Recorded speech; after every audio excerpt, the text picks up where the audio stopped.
Hi, YouTube. It's me again. You know how sometimes you hear from these spiritual guru types that we create our own reality?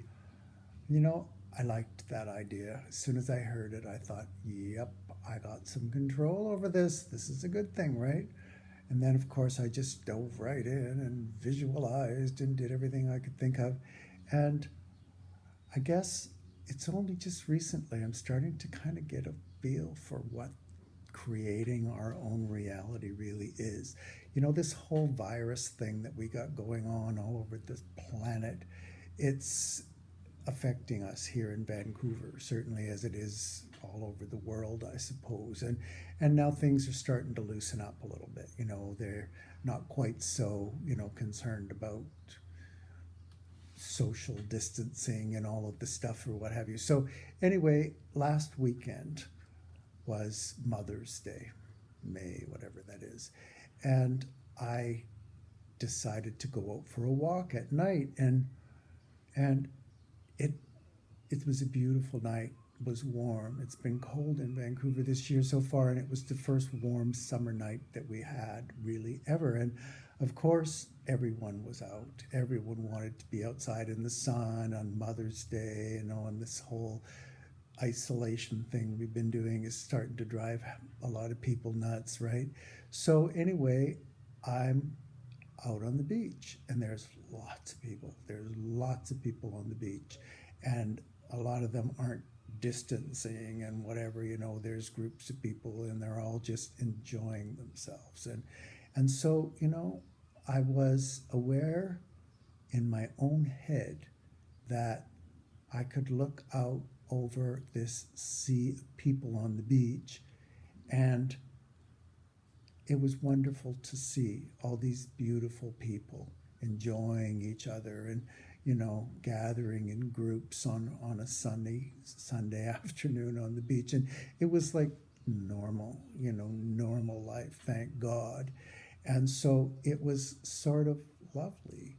And then every once in a while there was another part of me that would perceive that these people weren't social distancing properly, or they were all grouping around too much or whatever.